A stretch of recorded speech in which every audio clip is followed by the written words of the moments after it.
Bienvenue à Simfos TV pour un autre entretien qui sera, j'en doute pas, aussi intéressant que les autres. Et maintenant, j'ai un hôte distingué qui est M. Chakib Belkhadir. Bonjour. Bonjour. Alors, Chakib, vous êtes administrateur de Stockfish. Et alors, je voudrais d'ailleurs que vous vous présentiez personnellement. Qui êtes-vous, Chakib Belkhadir? Avec plaisir. Je suis donc Chakib Belkhadir, je suis à la tête de Stockvis actuellement. Enfin, je suis actionnaire de Stockvis. J'ai démarré ma carrière en France après avoir fait les classes préparatoires et donc une école d'ingénieur, l'école des travaux publics de Paris. Donc vous êtes à l'origine un ingénieur des travaux publics, voilà, de l'ESTP. À l'origine, je suis un ingénieur de l'école des travaux publics, donc de l'ESTP. J'ai travaillé à Paris pendant un certain nombre d'années et au fait, j'ai terminé ma carrière française, on va dire, dans les années 90 en tant que patron des achats de l'après-vente chez Renault Automobile. Chez Renault? Chez Renault Automobile. Et donc, en fait, j'ai complètement bifurqué. Je suis passé à la pièce de rechange. Et donc, je n'ai pas beaucoup et longtemps travaillé dans les travaux publics. Donc, je suis rentré au Maroc. Depuis que je suis rentré, au fait, j'ai dirigé un certain nombre d'entreprises. J'ai démarré par une entreprise dans le groupe Chabi, laquelle j'étais directeur général, qui était dans la distribution.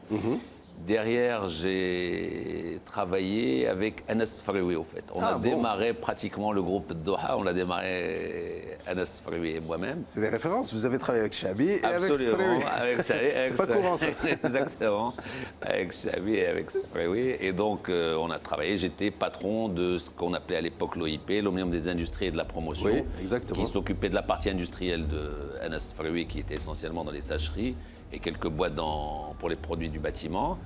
Et en même temps qui s'occupait de la promotion immobilière. Et donc on a démarré avec les programmes 200 000 logements et tout le reste. Et donc pendant 5 ans, jusqu'à ce que pratiquement le groupe soit lancé. Et derrière, donc, je suis parti rejoindre le groupe Stockvis, pour lequel j'étais directeur général. Et donc depuis maintenant 2007, on a procédé à l'introduction en bourse et depuis, je suis moi-même maintenant actionnaire de cette société. Vous êtes administrateur? Je suis administrateur. Voilà. Mais administrateur, c'est quelqu'un qui travaille au jour le jour, qui suit, bien qui est en retrait? Il y a les deux. Donc il y a des administrateurs qui sont en fait membres du conseil d'administration ou du directoire et qui au fait assistent les directeurs à faire tourner l'entreprise, mais il y a des administrateurs qui sont impliqués dans la gestion. Moi, je suis plutôt dans cette catégorie. Donc, vous êtes impliqué dans la gestion de Stockfish? Je suis dans la gestion au quotidien et je suis entouré d'une équipe de directeurs et de collaborateurs, mais je suis le patron à bord, je dirais le directeur général et l'administrateur. Donc, je suis membre du conseil. De Stockfish. Voilà, de Stockfish. Alors, vous savez, moi, j'habite aux Pays-Bas, donc je reconnais un nom néerlandais quand je le vois. Et Stockfish, c'est un nom néerlandais. Absolument. Qu'est-ce que Stockfish vient faire au Maroc? Si vous nous donnez un historique de la boîte. Tout à fait, c'est lié directement à l'histoire de la boîte. En 1950, donc Monsieur Stockfish, qui est un monsieur effectivement néerlandais, était venu au Maroc pour créer ce qu'on appelait à l'époque les comptoirs d'Afrique du Nord. Les comptoirs d'Afrique du Nord. Et au fait, c'est les comptoirs où on peut tout trouver. Et donc, on peut acheter des clous, des marteaux, des voitures et des téléviseurs. Sorte department store. Voilà, exactement. Et donc, lui, il avait lancé ça en 1950. Il a évolué, il a bougé, et ainsi de suite. Donc, Stockvis a changé de main. Au fur et à mesure, lui, il est parti. Il y a eu la marocanisation. Il y a d'autres groupes qui sont rentrés dans. Et ça continue de s'appeler Stockfish malgré tout. Ça garde le nom du fondateur. On a gardé le nom du fondateur parce que ce fait que c'est un nom relativement célèbre. Oui, c'est vrai. Et donc, il a donné une certaine notoriété à l'entreprise et nous avons voulu absolument à la fois lui rendre hommage et à la fois ne pas perdre cette notoriété en mettant un nom, je dirais, standard. Et donc, on a gardé le nom et on a continué à travailler. Je dirais, l'histoire contemporaine de Stockvis, c'est-à-dire, je vais être un peu prétentieux, c'est depuis mon arrivée, depuis maintenant une quinzaine, donc depuis une quinzaine d'années, c'est l'histoire récente de Stockvis. Ce qu'on a fait, c'est qu'on a changé complètement notre fusil d'épaule. On est sorti justement de ce business de comptoir, de B2C, de vendre des téléviseurs, de vendre des frigos et tout, pour aller dans des business plutôt techniques. D'accord. Parce que on était trop nombreux pour faire du business, du B2C, acheter et revendre avec 3% de marge. Et donc on a dit, on va aller dans des business où les tickets d'entrée sont élevés, où il faut investir pour travailler, et des business où il y a de la valeur ajoutée technique. Mais il y a de la valeur ajoutée, voilà. Il fallait absolument avoir de la valeur ajoutée technique et tout. Et donc, on a pris, ça c'était un des axes de notre stratégie, et le deuxième, c'est qu'on s'est dit on va s'associer avec des marques premium. D'accord. On va représenter des marques au Maroc, mais on veut que ces marques soient connues, réputées dans le monde. Bon, ce n'est pas obligatoirement le leader mondial, ça peut être le 2e ou le 5e, mais en tous les cas, c'est un leader, il est connu, Je peux avoir quelques exemples de grandes marques? Alors, parmi les exemples, c'est Komatsu, dans les engins, pour la mine. Je les connais, Komatsu, parce que moi, quand je dirigeais la mine d'Amrah, j'avais acheté des bulldozers Komatsu. Voilà, c'est ça, donc c'est exactement Komatsu, ce matériel-là, Komatsu qui est le co-leader mondial dans les engins de travaux publics, mines et carrières. Dans le matériel agricole, nous sommes aussi dans l'activité matériel agricole, nous sommes Deutz pour le Maroc. Donc Deutz, c'est très connu, c'est un tracteur connu, reconnu, avec toutes les moissonneuses-batteuses qu'on voit maintenant sur toutes les routes, c'est Deutz-Fahr, donc c'est un matériel connu. Dans le nettoyage, par exemple, puisqu'on est dans cette activité aussi, nous sommes Karcher pour le Maroc. C'est vous, donc, mot devenu célèbre depuis une certaine expression d'un président. Et donc, au fait, on est sur toutes ces marques très connues. On est avec Mitsubishi sur les chariots élévateurs. On est, là où on va, on est avec Repsol dans les lubrifiants, qui est dans le top 5 des distributeurs de lubrifiants.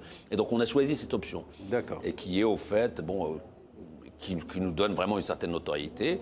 Bon, c'est des parts de marché relativement plus compliquées, relativement plus difficiles parce que les produits sont plus chers, de grande qualité et tout. Mais bon, c'est un choix stratégique que nous assumons et qui nous a, globalement, l'activité nous a donné un peu raison d'avoir fait ces choix-là. Et de l'investissement dans la technique, dans la prévente, dans le service et tout. Bon, évidemment, au début, c'est compliqué parce qu'il faut prouver et tout, mais au fur et à mesure, on voit de les manières avec le relèvement général de l'exigence qualité qu'on voit au Maroc. Aujourd'hui, c'est quelque chose qui paye. C'est ça que vous appelez donc la plus-value technique. C'est-à-dire que vous ne faites pas que représenter une marque et vous vendez des choses et vous oubliez. Non, on assure la prévente. Vous faites la prévente. J'allais dire, on assure la prévente. On a des équipes dédiées à plein temps. Par exemple, chez un certain nombre de clients, à hauteur, qui sont upgradés, qui sont formés techniquement, qui vont aux États-Unis, qui vont en Allemagne, au Japon, tout ça pour être formés. Ils savent de quoi ils parlent. Et qui savent de quoi ils parlent. Même si nos clients demandent encore plus à chaque fois, ce qui est tout à fait légitime. Et derrière, nous avons des stocks extrêmement importants de pièces de rechange qui permettent de répondre en extrême urgence. Là encore, certains clients peuvent, de temps en temps, ne sont pas très contents parce qu'on n'a pas la fameuse pièce dont ils ont besoin à l'heure qui suit. Mais globalement, on répond quand même dans des taux de satisfaction relativement élevés à la demande des clients. Et ça, c'est très important. C'est une gestion finalement très pointue. C'est une gestion extrêmement pointue et surtout très difficile parce qu'il faut absolument fidéliser les collaborateurs, il faut les former, il faut les fidéliser, il faut les intéresser. Et ça n'est pas toujours facile parce que, c'est de plus en plus volatile aujourd'hui, parce que les jeunes, avant, quand on changeait 2 fois d'entreprise dans sa carrière, on était instable. Aujourd'hui, on change 2 fois par an et on ne trouve rien à redire. Donc, en fait, c'est des choses. Donc, c'est un peu la difficulté, elle est là. Puis je le dis modestement, Stockvis devient un peu une école, donc il y a des gens qui viennent se former pour partir ailleurs, il y a des concurrents qui prennent des collaborateurs de chez nous. C'est de bonne guerre, mais c'est ça qui rend notre mission un tout petit peu difficile. C'est un hommage qu'on vous rend si on vous prend vos collaborateurs. Absolument, c'est ce que je dis. Puis je me dis, la vie continue, c'est tout à fait légitime qu'un jeune qui rentre chez moi à 27 ans, 3 ans après, il se marie, donc il a besoin de respirer ailleurs, et donc il va chercher ailleurs. Donc, alors, est-ce que vous étiez au premier Simfos il y a 2 ans? Non, je n'ai pas eu la chance d'être au dernier Simfos parce que, comme vous l'avez compris, mon business, mon travail m'impose d'être souvent à l'étranger, puisqu'au fait, nous avons une trentaine de partenaires. Et donc, ne serait-ce qu'on a au moins 30 meetings annuels à voir et à gérer, plus les rencontres de budget, de ceci, de cela. Donc, je suis souvent à l'étranger. Vous n'aviez pas eu la chance. Donc, je n'ai pas pu participer au Simfos de l'année dernière. Mais de ce que je vois aujourd'hui, je le regrette. Ah oui, je regrette de ne pas avoir été là la fois d'avant. Et d'ailleurs, ayant compris ça, nous sommes arrivés en force. Je pense que nous avons le plus gros stand du Simfos en tant qu'entreprise privée. Je suis moi-même intervenu. Nous sommes intervenus dans le Novelty Show. Et donc, je pense que c'est vraiment quelque chose ça se passe bien. Ça se passe franchement très, très bien. Alors justement, vous savez que le Simfos, à chaque fois, a un thème. Et le thème cette année, c'est l'innovation. Je vais vous demander, sur l'innovation, je vais vous poser en fait 2 questions. Une question personnelle, tout à fait. Vu votre parcours, votre expérience que vous avez fait. Question presque philosophique, qu'est-ce que pour vous l'innovation? Et ensuite, je vais vous demander, pour ce qui est de Stockfish, comment ça se passe, l'innovation. Donc, à vous, philosophiquement, qu'est-ce qu'une innovation? Philosophiquement, je dirais, L'innovation, pour moi, si vous voulez, c'est à la fois quelque chose qui va obligatoirement tourner vers le futur, si vous voulez. Bon, souvent, je suis un tout petit peu étonné par l'innovation qui va m'amener dans un futur trop lointain, si vous voulez, parce que je suis trop les pieds sur terre. Donc, ce qui m'intéresse, c'est l'innovation dont on voit les applications relativement rapidement. Et donc, l'innovation, pour moi, c'est quelque chose qui est indispensable. C'est-à-dire que sans ça, je n'arrive pas, je n'imagine pas qu'un pays, qu'un monde, je dirais, ou qu'une personne puisse vivre. Donc, il faut innover pour survivre. Donc, il faut tout le temps innover pour survivre. Malheureusement, je veux dire, bon, en fait, l'innovation peut être, je dirais, à différents niveaux. Parce que, bon, nous comprenons très, très bien qu'au Maroc, l'innovation n'est pas toujours facile. Parce que, j'allais dire, il y a des pays qui sont très très en avance et qui mettent énormément d'argent dans les recherches et développement, ce qui leur permet d'être tout le temps à la pointe de l'innovation. Au Maroc, on a peut-être d'autres besoins plus, j'allais dire, avant d'arriver à ce stade-là, même si je sais qu'il y a des secteurs où il y a de l'innovation qui marche très très bien, notamment dans le monde agricole, dans le, je veux dire, tout ce qui est recherche au niveau de l'Institut agronomique, de Rabat, par exemple, qui se font et qui sont très intéressantes au niveau de l'innovation. Mais je pense que nous pouvons innover, je dirais, tous les jours à titre personnel, j'allais dire, dans la manière de se comporter, dans la manière d'être avec sa famille, avec ses amis, avec la société de Finalement, manière. c'est se remettre en question, ce que vous dites. Absolument, c'est exactement personnellement, ça. se remettre en question. C'est de se remettre en question, c'est de se dire, bon, j'ai fait comme si jusqu'à maintenant, et à partir de demain, je vais aller au boulot sans cravate.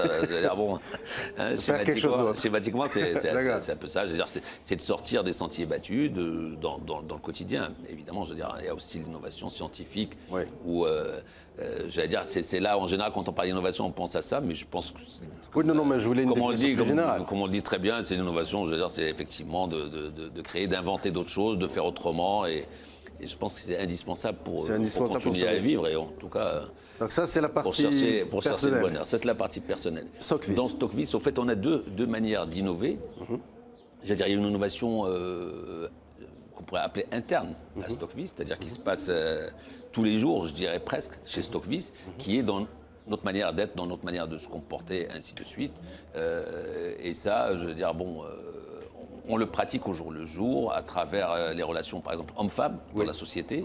On a absolument voulu innover en mettant, bon, nous sommes aujourd'hui, par exemple, dans Stockvis, à la parité hommes-femmes. Ah bon? Absolument. Ça, c'est donc, il y a 50% d'hommes et 50% de femmes hors techniciens, parce que tous les techniciens sont bien des entendu, hommes. ça c'est beaucoup plus mais compliqué. Hors ça, on est à 50% hommes-femmes. C'est extraordinaire, ça. Innover, c'est aussi, j'allais dire, mettre des jeunes à des postes de responsabilité importants.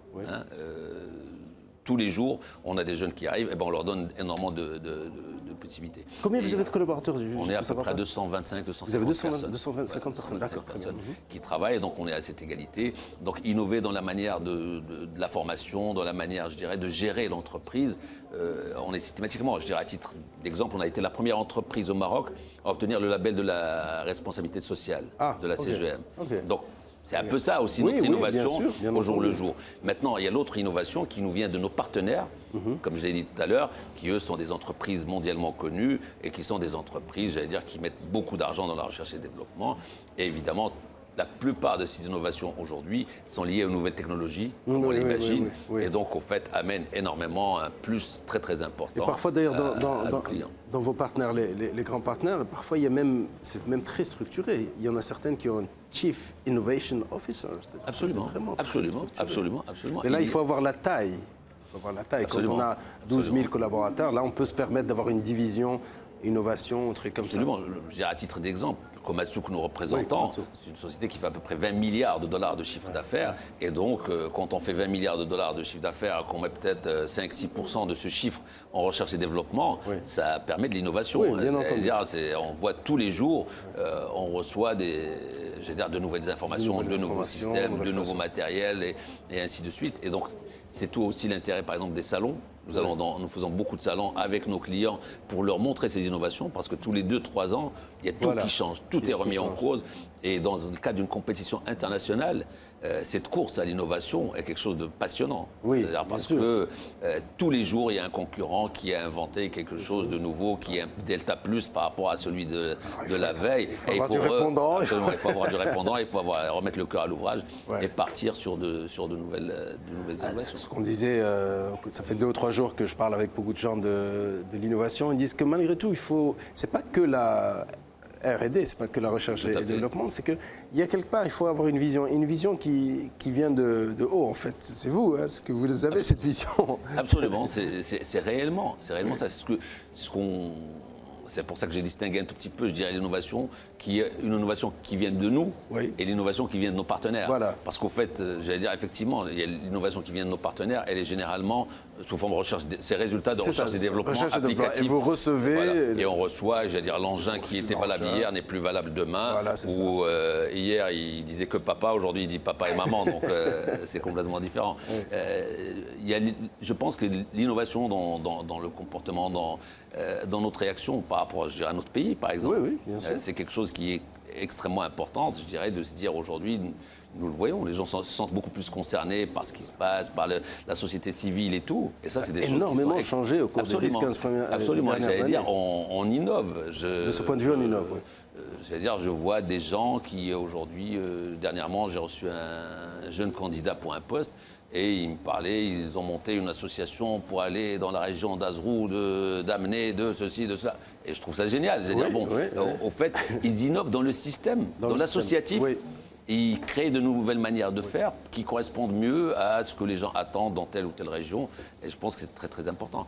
Et c'est en ça que le mot innovation est extrêmement intéressant, c'est-à-dire est très large. En fait, chacun le voit à sa manière. Polysémique, comme on dit. Beaucoup de signification. Absolument, beaucoup de signification. Et c'est ça qui est sympathique, c'est que chacun se dit, ou se disent à la limite, je suis en train d'innover, je fais quelque chose que personne n'a fait avant moi et tout. Et ce qui est sympa, c'est de temps en temps quand vous voyez que d'autres le font après vous aussi. Voilà, comme on disait tout à l'heure. C'est une forme d'hommage de la chose. Voilà, c'est que les gens se disent, il l'a fait, je le fais, donc... c'est très sympathique. Alors le quatrième point, c'est que finalement, Stockfish, vous êtes constamment en rapport avec vos clients, mais aussi les gens que vous représentez. Tout à fait. Et est-ce que vous pouvez me parler un peu de l'avenir de Stockfish, en prenant peut-être un exemple, je ne sais pas, vos rapports avec l'OCP ou un autre exemple? Au fait, la présentation que j'ai eu l'occasion, le plaisir de faire là, à Synfos, on a amené des gens, justement, on est exactement dans ce cadre-là, on a amené des partenaires qui, eux, sont venus nous parler d'innovation, j'allais dire technique, entre guillemets. Hein, des systèmes satellitaires qui permettent de gérer la production, la flotte comment elle est, et le camion qui est frontal comme ça, demain il sera latéral, et ainsi de suite. Mais mon intervention à moi a tourné, par exemple, au niveau essentiellement de la formation. Nous voudrions... La formation. Alors bon, quand on le dit comme ça a l'air d'être complètement banal. Mais ce qui est très important, c'est qu'on s'est rendu compte qu'avec tous ces systèmes qui sont aujourd'hui en train d'arriver, le satellitaire et tout, il y a besoin d'énormément de formation de gens. Et donc, on a posé un sondage. On a fait faire des sondages et tout. Et on s'est rendu compte que la plupart des gens, ou bien ils se rendent compte que les formations sont très théoriques, ce dont nous sommes champions au Maroc en général, vous savez bien. C'est ce que j'ai dit. Beaucoup d'ingénieurs, vous les mettez devant un moteur, ils ne savent pas si c'est un moteur ou une boîte de vitesse, ils ne l'ont jamais vu. Et donc, c'est important, j'allais dire, de passer de la théorie à la pratique. Beaucoup de formations sont, je dirais, trop générales, ne sont pas suffisamment ciblées, donc les gens ne sont pas spécialisés. J'allais dire, toujours à titre anecdotique, je reçois des ingénieurs, je dis, qu'est-ce que vous voulez faire ? Il me dit, je veux être ingénieur méthode. Il veut décider quand est-ce que les ouvriers, les 8 vont partir, les 5 vont rentrer, tout ça. Et il ne veut pas mettre la blouse et mettre la main dans le moteur et réparer et savoir. Et donc, au fait, on a fait des sondages auprès de pas mal d'entreprises et on s'est rendu compte qu'il y a énormément de soucis sur ça. Et donc, ce que nous sommes en train de voir maintenant, et d'ailleurs, on va en parler avec l'OCP très prochainement, c'est de monter un centre de formation, certainement dans la ville verte de Ben Gurir, qui est en train, un centre d'excellence, si vous voulez, pour former les gens à ces nouvelles technologies, à tout ça, si vous voulez, mais de manière extrêmement concrète, extrêmement pratique, pour vraiment optimiser l'utilisation de ces machines, pour upgrader les résultats, pour, si vous voulez. Et je dis, ça, aujourd'hui, il n'y a quasiment aucun partenaire marocain, par exemple, qui l'ait fait. D'accord. La plupart le font, je dirais, pour leur propre compte. J'ai un centre de formation, je dis aux gens, venez, je vous forme sur mon matériel, tout ça. Aujourd'hui, nous voulons aller plus loin, en mettant justement un système, j'espère qu'on fera quelque chose d'architecturalement très belle et tout, et avec justement tout l'environnement, tout les énergies renouvelables, enfin tout le système durable, développement durable, dans un cadre de développement durable, nous voudrions justement faire quelque chose qui va direct chez le client, si vous voulez. On va chez le client, on le fait avec lui, on forme ces gens pour travailler, on forme des gens... Compétences d'excellence. Vraiment un centre d'excellence. Bon, en plus, à Ben Guir, je crois qu'il y a Centrale Paris qui va venir s'installer. Oui, et donc, je pense que ce serait une très bonne idée de continuer dans ce pôle-là, à mettre justement des choses qui sont... Et je pense que chez tous les distributeurs de matériel aujourd'hui, nos concurrents, tout ça, ce sera certainement une innovation. Peut-être que d'autres viendront derrière mettre leur centre aussi, ainsi de suite. Donc, chez Stockvis, nous voyons un peu tout ça, un tout petit peu comme le futur de l'innovation, tout ça, un peu sous ce cadre-là. Nous voudrions aussi, bon, nous avons une filiale qui est dans le développement durable. Donc ça aussi, vous avez une filiale de Stockvis dans le développement durable. Voilà. Ah, c'est bien. Vous l'avez depuis longtemps ou... On l'a depuis l'introduction en bourse. En fait, l'introduction en bourse, on l'avait faite par augmentation de capital. Ouais. Donc on avait un tout petit peu d'argent. On s'est dit, on va le mettre, entre autres, dans les domaines auxquels nous croyons. Ouais. Et il y avait le développement durable là-dedans. Et donc, là aussi, on voudrait innover. Il y a un certain nombre de choses que nous sommes en train de voir maintenant.